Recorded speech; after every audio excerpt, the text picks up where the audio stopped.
স্টোইকরা বিশ্বাস করেন যে আমরা যে বিষয়কে আর শক্তি বা মনোযোগ দিই না সেটি তার প্রকৃত মূল্য প্রকাশ করতে বাধ্য হয়। সে আপনাকে উপেক্ষা করেছিল এই ভেবে যে আপনার অনুপস্থিতি আপনাকে দুর্বল করে দেবে।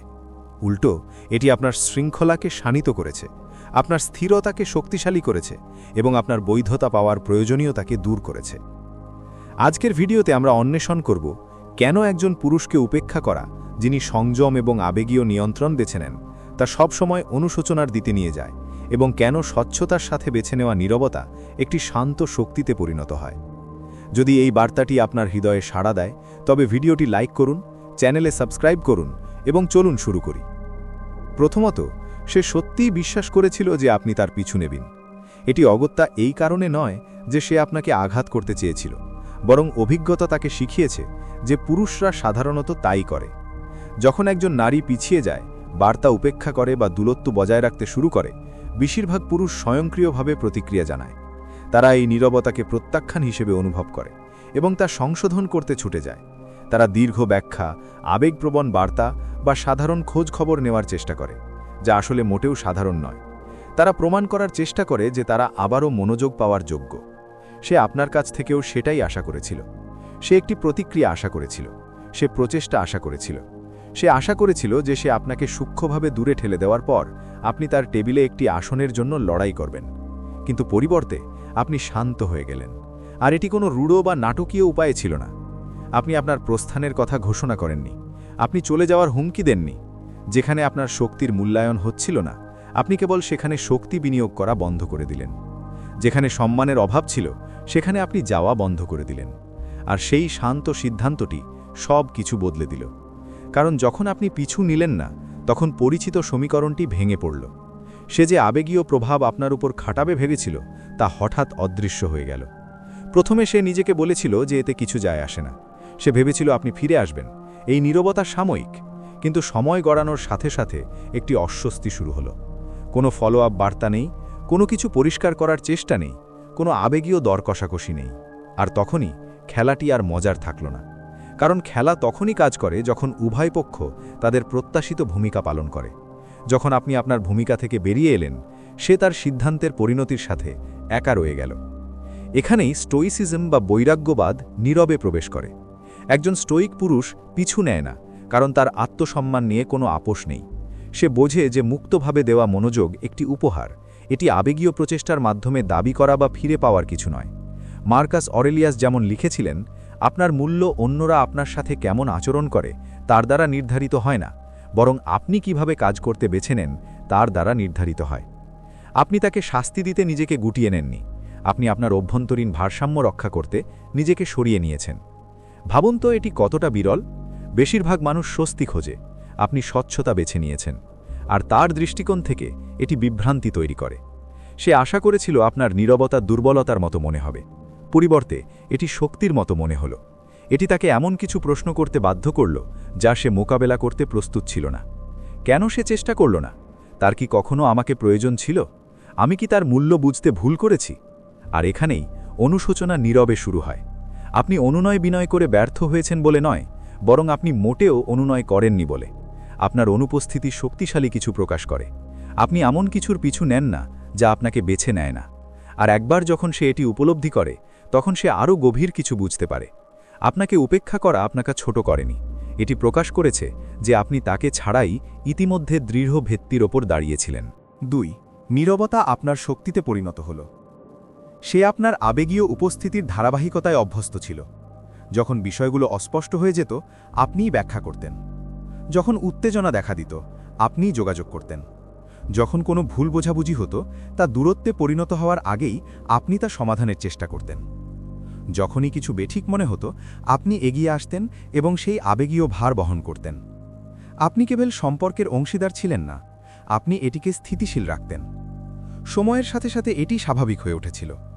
সে এই ধারণায় অভ্যস্ত হয়ে গিয়েছিল যে সে যাই করুক না কেন, সে যতই দূরত্ব তৈরি করুক বা অসংলগ্ন আচরণ করুক না কেন, আপনি সবসময় সেখানে থাকবেন সবকিছু ঠিকঠাক করতে এবং সম্পর্কের সেতুটি টিকিয়ে রাখতে। কিন্তু এবার আপনি তা করেননি, আর সেই অনুপস্থিতি পুরো আবেগীয় প্রেক্ষাপট বদলে দিল।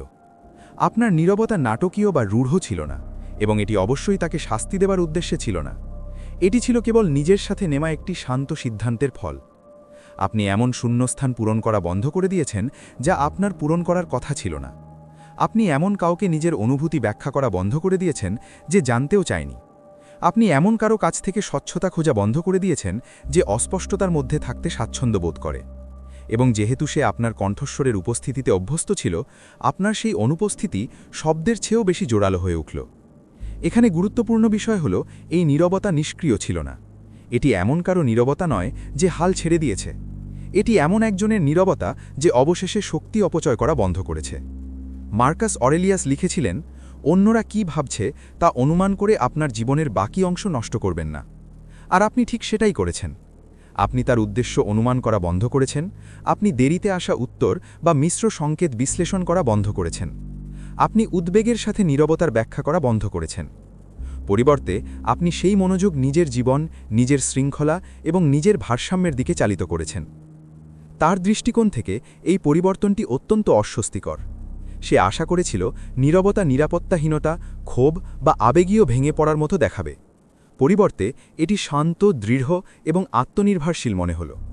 আর যখন একজন পুরুষ আবেগীয়ভাবে প্রতিক্রিয়া জানানো বন্ধ করে দেয়, তখন ক্ষমতার ভারসাম্য নীরবে উল্টে যায়। সে আর অনুসৃত হওয়া বা আশ্বস্ত হওয়া ব্যক্তি থাকে না। সে হয়ে ওঠে এমন একজন যে উত্তরহীন প্রশ্নের সাথে একা রয়ে গেছে। নীরবতা তাকে তা অনুভব করতে বাধ্য করে যা সে আগে কখনো অনুভব করেনি। আপনার উপস্থিতির কুশনিং বা সুরক্ষা ছাড়াই তার নিজের কাজের ভার। আপনি যখন সবসময় সেখানে ছিলেন, তাকে কখনো পুরোপুরি হারানোর ভয় মোকাবিলা করতে হয়নি। আপনার সহজলভ্যতা সবকিছুকে নমনীয় করে দিয়েছিল। কিন্তু এখন আপনার আবেগীয় উপস্থিতির অভাবে তার মন সেই শূন্যস্থানটি চিন্তাভাবনা দিয়ে পূরণ করছে। সে ভাবতে শুরু করেছে, কেন আপনি আর যোগাযোগ করছেন না? আপনি কিভাবে এত স্থির আছেন? এবং সে কি সত্যিই ভুল ভেবেছিল যে তার আপনার কতটা প্রয়োজন ছিল? এটি অনুশীলনের স্টোইক শক্তি। নীরবতাকে কৌশল হিসেবে নয়, বরং আত্মসংযম হিসেবে বেছে নেওয়া। আপনি ব্যাখ্যার চেয়ে শান্তিকে বেছে নিয়েছেন। আর সেই শান্ত পছন্দটি আপনার অনুপস্থিতিকে আপনার উপস্থিতির চেয়েও অনেক বেশি শক্তিশালী করে তুলেছে। এগিয়ে যাওয়ার আগে এটি নিয়ে ভাবুন। লক্ষ্য করুন কিভাবে এই পরিবর্তনটি কথা বা তর্কের মাধ্যমে আসেনি, বরং এসেছে সংযম থেকে। যখন আপনি অন্যের তৈরি আবেগীয় শূন্যস্থান পূরণ করা বন্ধ করলেন, তখন নীরবতা ব্যাখ্যার চেয়েও অনেক বেশি কিছু প্রকাশ করে। এটি সরে যাওয়া নয়, এটি আত্মসম্মান এবং আপনার শক্তি কোথায় ব্যয় করবেন তা বেছে নেবার বিষয়। আপনি যখন অতিরিক্ত দেওয়া বন্ধ করেন এবং স্থির থাকতে শুরু করেন, তখন কি পরিবর্তন ঘটে তা নিয়ে ভাবুন। যদি এটি আপনার মনে ধরে, তবে আপনার চিন্তা জানিয়ে মন্তব্য করুন বা কেবল লিখুন, আমি ব্যাখ্যার চেয়ে শান্তি বেছে নিই। চলুন এগিয়ে যাই এবং দেখি এরপর কি ঘটে। ৩. সে যা চেয়েছিল আপনি তাকে তাই দিয়েছেন। দূরত্ব। যখন কেউ আপনাকে উপেক্ষা করে, তখন এটি খুব কমই দুর্ঘটনাবশত হয়। এটি একটি শান্ত পরীক্ষা। তারা এটি স্বীকার করুক বা না করুক। এটি দেখার পরীক্ষা যে তাদের কাছে আপনার এখনও কতটা সুযোগ বা প্রবেশাধিকার আছে। এটি দেখার পরীক্ষা যে আপনি আতঙ্কিত হন কিনা, অতিরিক্ত চিন্তা করেন কিনা, বা তারা সরে যাওয়ার সাথে সাথেই আপনি সেই দূরত্ব ঘুচিয়ে দিতে ছুটে আসেন কিনা। এই অর্থে দূরত্ব কেবল ফাঁকা জায়গা নয়, এটি একটি সংকেত। এবং বেশিরভাগ পুরুষ বুঝতে না পেরেই এই পরীক্ষায় ব্যর্থ হন। তারা দূরত্বের সাথে লড়াই করেন। তারা এটি নিয়ে বিতর্ক করেন। তারা কথা, ব্যাখ্যা এবং আবেগীয় প্রচেষ্টা দিয়ে দূরত্ব কমানোর চেষ্টা করেন। এবং সে আপনার কাছ থেকেও একই আশা করেছিল। কিন্তু আপনি তা করেননি। আপনি তাকে ঠিক তাই দিয়েছেন যা সে চেয়েছিল। আপনি স্বচ্ছতা দাবি করেননি, আপনি নীরবতার প্রতিবাদ করেননি। আপনি তার মনোযোগে ফিরে যাওয়ার জন্য কোনো দর কষাকষি করেননি। আপনি সেই দূরত্ব যা তৈরি করেছিল, আপনি সম্মান করেছিলেন। আর সেই একটি সিদ্ধান্ত সবকিছু বদলে দিল। কারণ দূরত্ব তখনই শক্তির হাতিয়ার হিসেবে কাজ করে যখন অপরপক্ষ এটি প্রতিরোধ করে।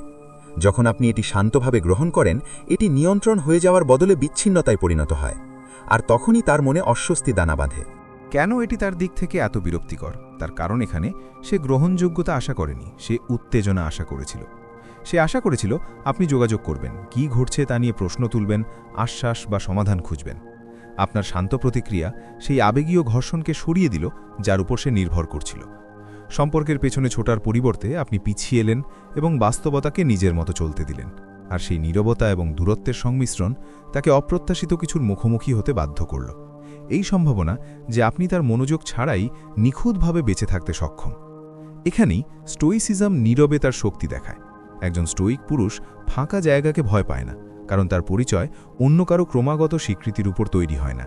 সে বোঝে যে সবকিছু ধাওয়া করার, ঠিক করার বা ব্যাখ্যা করার প্রয়োজন নেই। ফাঁকা জায়গা কেবল তাদের জন্যই বিপজ্জনক যারা নিজের পায়ে দাঁড়াতে জানে না। আপনি অন্যদিকে সেই ফাঁকা জায়গাটি আপনার উদ্দেশ্য দিয়ে পূরণ করেছেন। আপনি আপনার শক্তি, আপনার কাজ, আপনার শৃঙ্খলা, আপনার শারীরিক এবং মানসিক উন্নতির দিকে চালিত করেছেন।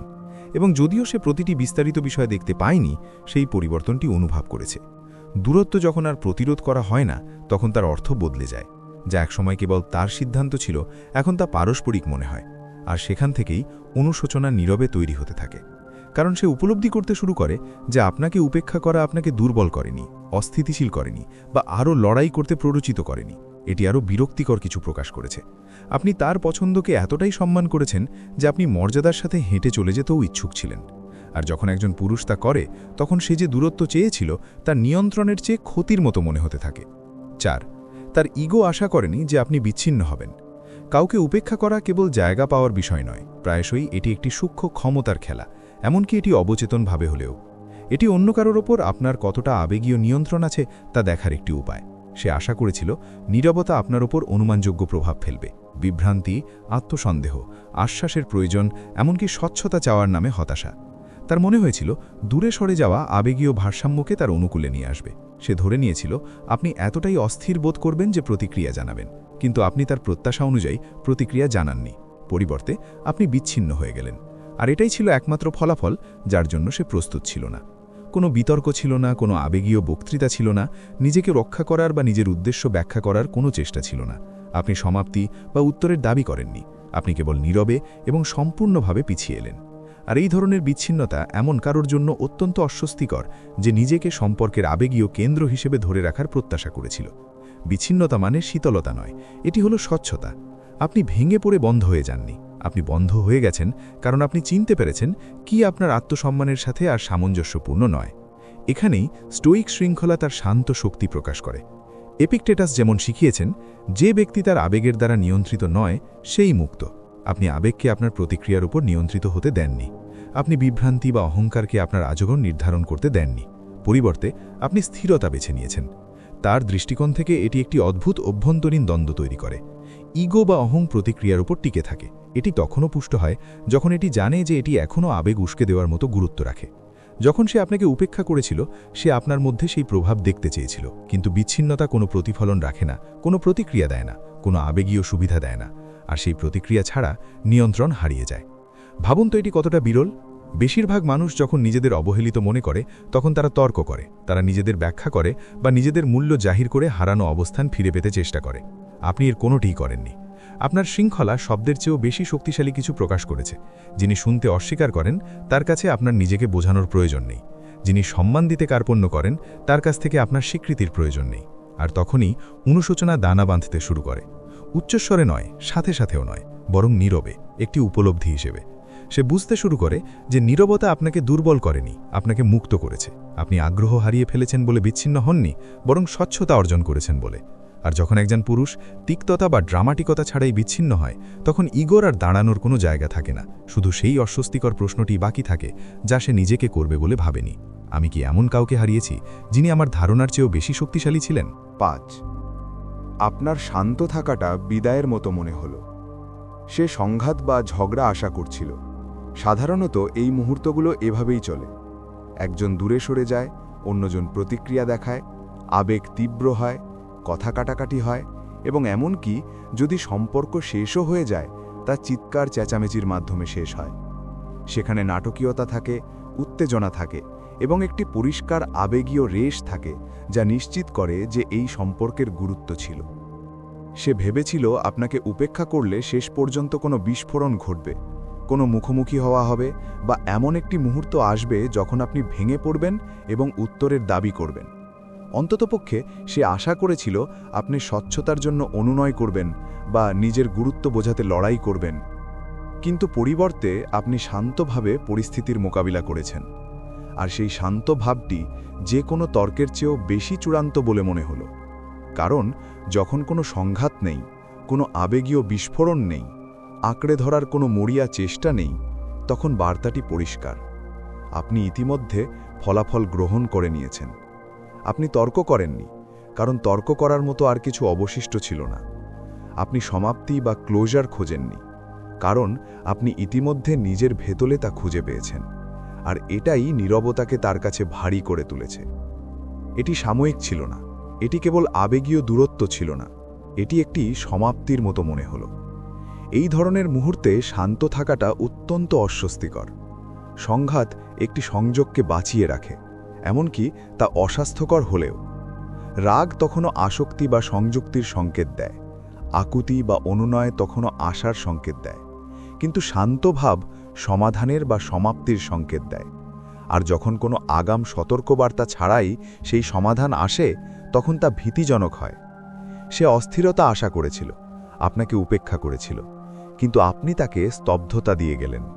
আর সেই স্তব্ধতায় সে বিদায়ের চেয়েও স্থায়ী কিছু অনুভব করল। সে অনুভব করল তার জায়গা দখল হয়ে গেছে, অন্য কোনো ব্যক্তি দ্বারা নয়, বরং আপনার নিজের শান্তি দ্বারা। এখানেই স্টোয়িক শক্তি উপেক্ষা করা অসম্ভব হয়ে পড়ে। একজন স্টোয়িক পুরুষের অন্য কারো কাছ থেকে সমাপ্তি বা ক্লোজারের প্রয়োজন হয় না, কারণ তার শৃঙ্খলার বোধ বাহ্যিক অনুমোদনের ওপর নির্ভর করে না। সে বোঝে যে ক্লোজার এমন কিছু নয় যা অন্য কারোর কথার মাধ্যমে পাওয়া যায়, বরং এটি নিজের স্বীকৃতির মাধ্যমে তৈরি হয়। এগিয়ে যাওয়ার জন্য আপনার কোনো চূড়ান্ত কথোপকথন বা ব্যাখ্যার প্রয়োজন হয়নি, আপনার শান্ত থাকাই ছিল উপসংহার। তার দৃষ্টিকোণ থেকে এটি সবকিছু বদলে দেয়। সে উপলব্ধি করতে শুরু করে যে দরজাটি জোরে বন্ধ হয়নি, এটি কেবল ইচ্ছাকৃতভাবে নিঃশব্দে বন্ধ হয়ে গেছে। আর এই ধরনের সমাপ্তি কোনো দর কষাকষির সুযোগ রাখে না, আবেগের মাধ্যমে পরিস্থিতি আবার শুরু করার সুযোগ দেয় না। প্রতিক্রিয়ার অভাব তাকে এই বাস্তবতার মুখোমুখি হতে বাধ্য করে যে আপনি ইতিমধ্যে মানসিক এবং আবেগীয়ভাবে চলে গেছেন। তখনই অনুশোচনার রূপ নিতে শুরু করে, কারণ সে বুঝতে পারে যে আপনার শান্ত থাকাটা উদাসীনতা ছিল না, এটি ছিল শক্তি। আর যখন একজন পুরুষ বিশৃঙ্খলা ছাড়া, ক্ষোভ ছাড়া একটি শেষ কথা বলার প্রয়োজন বোধ না করেই চলে যায়, তখন সেটি একটি দীর্ঘস্থায়ী ছাপ ফেলে যায়। সে কি বলেছে তার জন্য নয়, বরং যা তার বলার প্রয়োজন ছিল না তার জন্য। এখানে একটু থামুন, তাকে বিশ্লেষণ করার নয়, নিজের ভেতরে তাকানোর জন্য। এই ধরনের মুহূর্তগুলো প্রকাশ করে আপনি কোথায় প্রতিক্রিয়া জানানো বন্ধ করেছেন এবং নিজেকে বেছে নিতে শুরু করেছেন, যেখানে ব্যাখ্যাকে প্রতিস্থাপন করেছে নীরবতা, যেখানে আরও একটি কথোপকথনের পরিবর্তে শান্ত থাকাই হয়েছে আপনার সীমানা। এই পরিবর্তনটি হয়তো লক্ষ্য করা কঠিন, কিন্তু এটি উন্নতির সবচেয়ে বড় লক্ষণ। যদি এটি আপনার সাথে মিলে যায়, তবে আপনার চিন্তা শেয়ার করে একটি মন্তব্য করুন বা কেবল লিখুন, আমি বিশৃঙ্খলার চেয়ে শান্তি বেছে নিই। কখনো কখনো পরিবর্তনকে স্বীকার করাই যথেষ্ট একে নিজের মধ্যে গেঁথে নিতে। 6. সে আপনার অনুপস্থিতির ভার অনুভব করল। আপনার উপস্থিতি যখন ছিল সে তার পূর্ণ মূল্যায়ন করেনি। এটি অস্বাভাবিক নয় এবং এটি সবসময় খারাপ উদ্দেশ্য থেকেও আসে না।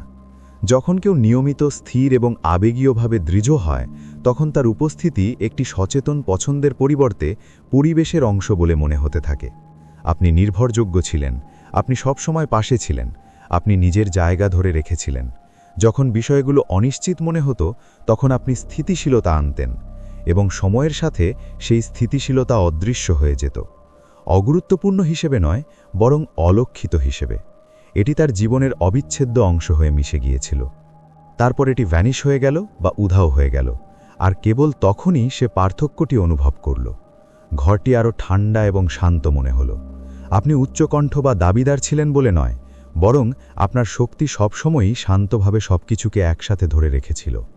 আপনিই সেই ব্যক্তি ছিলেন যিনি আবেগীয় ভারসাম্য বজায় রাখতেন, যিনি উত্তেজনার মুহূর্তগুলোকে নমনীয় করতেন, যিনি বিনিময়ে কোনো কৃতিত্ব না চেয়ে পারস্পরিক সম্পর্কগুলোকে সহজ করে তুলতেন। আপনি যখন সরে গেলেন, তখন কোনো নাটকীয় ধাস নামেনি, কেবল একটি ধীর উপলব্ধি তৈরি হল যে অপরিহার্য কিছু একটা হারিয়ে গেছে। অনুপস্থিতি এমন এক উপায়ে মূল্য প্রকাশ করে যা উপস্থিতি প্রায়শই লুকিয়ে রাখে। আপনি যখন সেখানে ছিলেন, সে চিন্তা না করেই আপনার ধারাবাহিকতার উপর নির্ভর করতে পারত, কিন্তু একবার যখন তা চলে গেল, সে কেবল সেই পার্থক্যের সাথে একা রয়ে গেল। কথোপকথনগুলো অন্যরকম মনে হতে লাগল, নীরবতা আরও দীর্ঘ সময় ধরে স্থায়ী হতে লাগল। যে পরিস্থিতিগুলো একসময় পরিচালনাযোগ্য মনে হতো, এখন সেগুলো আরও ভারী মনে হতে লাগল। আর তখনই আপনার অনুপস্থিতির আসল ভার অনুভূত হল। প্রথমে একাকিত্ব হিসেবে নয়, বরং অস্বস্তি হিসেবে। এখানেই স্টোইক শৃঙ্খলা নীরবে তার কাজ করে। স্টোইসিজম শেখায় যে প্রতিটি সত্যকে ব্যাখ্যা করার প্রয়োজন নেই। কখনো কখনো সবচেয়ে শক্তিশালী শিক্ষা হল নিজেকে সরিয়ে নেওয়া। আপনি আপনার প্রস্থানের কথা ঘোষণা করেননি, আপনি আপনার কারণগুলোর তালিকা দেননি, আপনি কেবল নিজেকে সরিয়ে নিয়েছেন এবং বাস্তবতাকে নিজের মতো প্রকাশ পেতে দিয়েছেন। স্টোইকরা যেমন বুঝেছিলেন, যখন আপনি সেই জিনিসটি সরিয়ে নেন যা অন্যরা অবধারিত বা নিশ্চিত ধরে নেয়, তখন আপনি তাদের নিজের মতো করে এর গুরুত্ব উপলব্ধি করতে বাধ্য করেন। তার দৃষ্টিকোণ থেকে এই অনুপস্থিতিটি এমন কারো দ্বারা উপেক্ষিত হওয়ার চেয়ে আলাদা নয় যার কোনো গুরুত্বই ছিল না। এটি ভার বহন করে কারণ এটি স্মৃতির সাথে যুক্ত। সে মনে করে আপনি যখন উপস্থিত ছিলেন তখন সবকিছু কেমন লাগত, আরও স্থির, আরও স্থিতিশীল, আরও আবেগীয়ভাবে নিরাপদ। আর এখন সে অনুভব করছে যখন কেউ সেই জায়গাটি আর ধরে রাখছে না তখন কেমন লাগে। যখন পরিস্থিতি সামলানোর জন্য কেউ এগিয়ে আসছে না, তখনই অনুশোচনা আরও গভীর হতে শুরু করে। সে মনোযোগ মিস করছে বলে নয়, বরং আপনি যখন পাশে ছিলেন তখন সব কিছু যেমন ছিল সেই অনুভূতিকে সে মিস করছে বলে। আপনার অনুপস্থিতি একটি আয়না হয়ে ওঠে, যা সে যা অবহেলা করেছে তাকেই প্রতিফলিত করে। আর সেই নীরবতায় সে এমন এক সত্য শেখে যা কোনো শব্দ তাকে শেখাতে পারত না। আপনার উপস্থিতি কখনোই উচ্চকিত ছিল না, কিন্তু তা ছিল শক্তিশালী। আর একবার যখন তা চলে গেল, তার অনুপস্থিতিই আপনার হয়ে কথা বলল। 7. আপনার জীবন তাকে ছাড়াই এগিয়ে গেল। যখন সে তার অহংকার নিয়ে বসেছিল, মনে মনে পুরো পরিস্থিতির ব্যবচ্ছেদ করছিল এবং নিজেকে বোঝাচ্ছিল যে সময় তার পক্ষে আছে, তখন আপনি সম্পূর্ণ ভিন্ন কিছু করছিলেন। আপনি অপেক্ষা করছিলেন না, আপনি মানসিকভাবে তার আশেপাশে ঘুরঘুর করছিলেন না, আপনি এমন কোনো কথোপকথনের জন্য জায়গা ধরে রাখেননি যা হয়তো কখনোই আসবে না।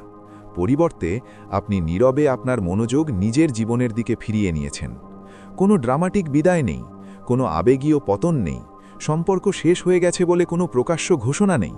আপনি কেবল সেই মানুষ হয়ে ওঠার কাজে ব্যস্ত হয়ে পড়লেন যা আপনার হওয়ার কথা ছিল। আর এটাই এই অংশটিকে এত শক্তিশালী করে তোলে। প্রথমে সে সম্ভবত ধরে নিয়েছিল যে আপনার নীরবতার মানে হল স্থবিরতা, যে আপনি আটকে আছেন, আপনি একাকী এই ক্ষতি কাটিয়ে ওঠার চেষ্টা করছেন, যেখানে সে আপনার জীবনের আবেগীয় কেন্দ্রবিন্দু হয়েই আছে। কিন্তু সময় গড়ানোর সাথে সাথে বাস্তবতা উপেক্ষা করা কঠিন হয়ে পড়ল। সে সরে যাওয়ার পর আপনার জীবন থেমে যায়নি, এটি এগিয়ে গেছে। আপনি আপনার শক্তি আপনার কাজে, আপনার শারীরিক স্বাস্থ্যে, আপনার শৃঙ্খলায় এবং আপনার লক্ষ্যের দিকে চালিত করেছেন। আপনি আপনার দিনগুলো প্রশ্নের বদলে উদ্দেশ্য দিয়ে পূর্ণ করতে শুরু করেছেন। আর এই শান্ত উন্নতি আপনার ব্যক্তিত্বের ধরন পরিবর্তন করেছে। দূর থেকে সেই পার্থক্য লক্ষ্য করতে শুরু করল। হতে পারে সামাজিক যোগাযোগ মাধ্যম, পারস্পরিক পরিচিতজন, বা কেবল আপনার অনুপস্থিতির মাধ্যমে। আপনাকে আরও হালকা, আরও মনোযোগী এবং আরও দৃঢ় মনে হতে লাগল। এটি আপনি লোক দেখানোর জন্য করছিলেন বলে নয়, বরং উন্নতি বা গ্রোথ একজন পুরুষের উপস্থিতি বা ব্যক্তিত্বকে পুনর্গঠন করে। আপনি সেরে ওঠার অভিনয় করছিলেন না, আপনি সেটি যাপন করছিলেন। আর তখনই তার কাছে একটি অস্বস্তিকর বিষয় সামনে এলো। সে আপনার এমন এক রূপ দেখছে যা সে আগে কখনো পুরোপুরি অনুভব করার সুযোগ পায়নি। এখানে স্টোইক প্রজ্ঞা স্বাভাবিকভাবেই মিলে যায়। সেনেকা বলেছিলেন, ভাগ্য হলো তাই যখন প্রস্তুতি সুযোগের সাথে মিলিত হয়। আপনি সুযোগের পেছনে ছুটছিলেন না, আপনি নিজেকে প্রস্তুত করছিলেন। আপনি শান্ত সময়টিকে আপনার শৃঙ্খলাকে শানিত করতে, আপনার মনকে শক্তিশালী করতে এবং আপনার মূল্যবোধের সাথে পুনরায় সারিবদ্ধ হতে ব্যবহার করেছেন। আর এটি করার মাধ্যমে আপনি এমন একজন পুরুষে পরিণত হয়েছেন যার আর সেই স্বীকৃতির প্রয়োজন নেই যা একসময় তাকে তার প্রতিক্রিয়ার সাথে বেঁধে রাখত। তার পক্ষ থেকে এটি একটি বিলম্বিত উপলব্ধির জন্ম দেয়। সে অহংকার ধরে রেখেছিল এই ভেবে যে নিয়ন্ত্রণ মানেই দূরত্ব। কিন্তু নিয়ন্ত্রণ বা কন্ট্রোল কিছুই না যখন অন্য ব্যক্তি আর আপনার মনোযোগের কক্ষপথে থাকে না। সে দেখতে শুরু করে যে সে যখন আবেগীয়ভাবে স্থবির ছিল, আপনি তখন বিবর্তিত হয়েছেন। আপনার এখনকার রূপটি আগের চেয়ে অনেক বেশি শান্ত, শক্তিশালী এবং স্বনির্ভর। আর তখনই অনুশোচনাটি ব্যক্তিগত হয়ে ওঠে, কারণ আপনার জীবন তার সিদ্ধান্তের জন্য অপেক্ষা করেনি, আপনার শান্তিও করেনি। আপনি তিক্ততা থেকে এগিয়ে যাননি, আপনি আত্মসম্মান থেকে সামনে এগিয়েছেন। আর সে যে অবস্থানে দাঁড়িয়ে আছে সেখান থেকে একটি সত্য উপেক্ষা করা অসম্ভব। সে কেবল এমন একজন পুরুষকে হারায়নি যে তার যত্ন নিত, সে সেই পুরুষের পাশে হাঁটার সুযোগও হারিয়েছে যে সে হয়ে উঠছিল। লক্ষ্য করুন কিভাবে শান্ত উন্নতি ব্যাখ্যার চেয়ে বেশি গুরুত্ব বহন করে। যখন একজন পুরুষ তার শক্তি নিজের শৃঙ্খলা, উদ্দেশ্য এবং উন্নতির দিকে চালিত করে, তখন তার অনুপস্থিতি যে কোনো প্রতিক্রিয়ার চেয়েও বেশি জোরালো কথা বলে। নিজেকে প্রশ্ন করুন, আপনি ইদানিং আপনার মনোযোগ কোথায় বিনিয়োগ করছেন, আর সেই বিনিয়োগ আপনার মধ্যে কি গড়ে তুলছে? তার ক্ষমতার খেলা হিতে বিপরীত হল। সে ভেবেছিল আপনাকে উপেক্ষা করলে সে নিয়ন্ত্রণ পাবে। কৌশলী নীরবতার পেছনে সাধারণত এটাই উদ্দেশ্য থাকে। যখন কেউ মনোযোগ সরিয়ে নেয়, তারা প্রায়ই আশা করে অন্য ব্যক্তিটি ভারসাম্যহীন বোধ করবে, যোগাযোগ করবে, আশ্বাস খুঁজবে, আর এটি করার মাধ্যমে সে তার আবেগীয় নিয়ন্ত্রণ অন্য পক্ষের হাতে তুলে দেবে। নীরবতা এক শব্দ না বলে সুতো টানার একটি উপায় হয়ে ওঠে। সে বিশ্বাস করেছিল এটি আপনার ওপরেও কাজ করবে। সে ধরে নিয়েছিল দূরত্ব আপনাকে তার দিকে ঝুঁকতে বাধ্য করবে, অনিশ্চয়তা আপনাকে বাধ্য করবে, এবং আপনাকে উপেক্ষা করা তাকে পুনরায় এই সম্পর্কের নিয়ন্ত্রণে নিয়ে আসবে। কিন্তু তা ঘটেনি। প্রতিক্রিয়া দেখানোর পরিবর্তে আপনি খেলাটি থেকে পুরোপুরি বেরিয়ে এলেন। আপনি তাকে ফিরে পাবার চেষ্টা করছিলেন না, আপনি কোনো পয়েন্ট প্রমাণ করার চেষ্টা করছিলেন না, এমনকি সে কেন এমন পদক্ষেপ নিল তাও আপনি বোঝার চেষ্টা করছিলেন না। আপনি কেবল অংশগ্রহণ করা বন্ধ করে দিলেন। আর তখনই ক্ষমতার খেলাটি ভেঙে পড়ল। কারণ নিয়ন্ত্রণ তখনই থাকে যখন দুই ব্যক্তি একই দড়িতে টান দেয়। যেই মুহূর্তে আপনি দড়িটি ছেড়ে দিলেন, উত্তেজনা অদৃশ্য হয়ে গেল এবং এর সাথে নিয়ন্ত্রণের বিভ্রামও চলে গেল। তার দৃষ্টিকোণ থেকে এটি অত্যন্ত বিভ্রান্তিকর। সে প্রতিরোধ আশা করেছিল, সে আবেগীয় পাল্টা প্রতিক্রিয়া আশা করেছিল। সে যা আশা করেনি তা হল স্বচ্ছতা থেকে আসা উদাসীনতা। আপনি রাগ বা অভাববোধ দিয়ে সাড়া দেননি, আপনি সম্পর্ক ছিন্ন করার মাধ্যমে সাড়া দিয়েছেন। আর এই সম্পর্ক ছিন্ন করা বা বিচ্ছিন্ন হওয়া এমন কিছু যা অহং সহজে গ্রহণ করতে পারে না, কারণ এটি দর্শককে সরিয়ে দেয়। পরিমাপ করার মতো কোনো প্রতিক্রিয়া নেই। কৌশলটি যে কাজ করেছে তার কোনো প্রমাণ নেই, শুধু শান্ত দূরত্ব এবং একজন পুরুষ যাকে দেখে মনে হয় সে অপ্রভাবিত। এখানেই স্টোয়িক শৃঙ্খলা তার শান্ত আধিপত্য দেখায়। একজন স্টোয়িক পুরুষ দড়ি টানাটানিতে অংশ নেয় না, কারণ সে বোঝে যে শক্তি সংগ্রামের মাধ্যমে নয়, বরং আত্মসংযমের মাধ্যমে প্রমাণিত হয়। সে জানে যে প্রতিটি চ্যালেঞ্জ অংশগ্রহণের যোগ্য নয়।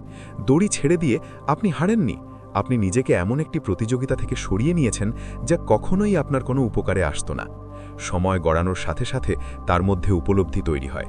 আপনাকে উপেক্ষা করা আপনাকে তার পিছু নিতে বাধ্য করেনি, এটি আপনাকে দিশেহারা করেনি, এটি আপনাকে তার প্রত্যাশা অনুযায়ী ফিরিয়ে আনেনি।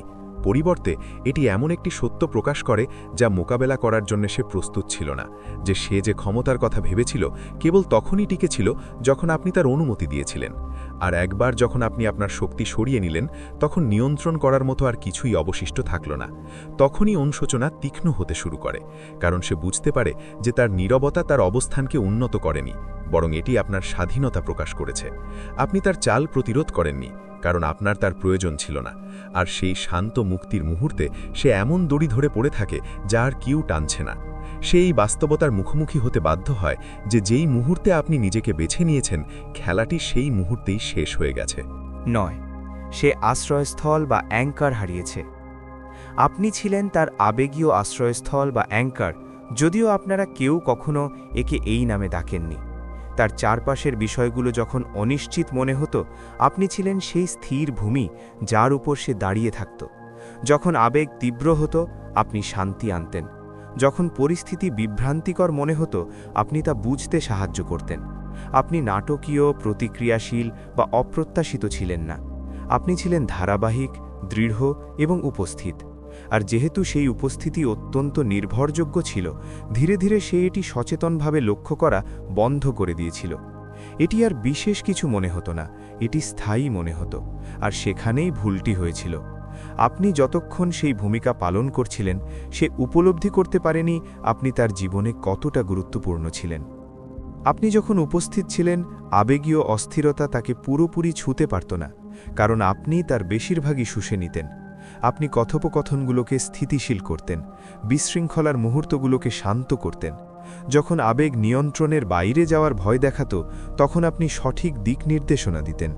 কিন্তু একবার আপনি সরে যাওয়ার পর সেই অস্থিরতা ঠেকানোর মতো আর কিছু ছিল না। আর তখনই সে ক্ষতিটি অনুভব করল, মনোযোগের অভাব হিসেবে নয়, বরং ভারসাম্য হারানোর অনুভূতি হিসেবে।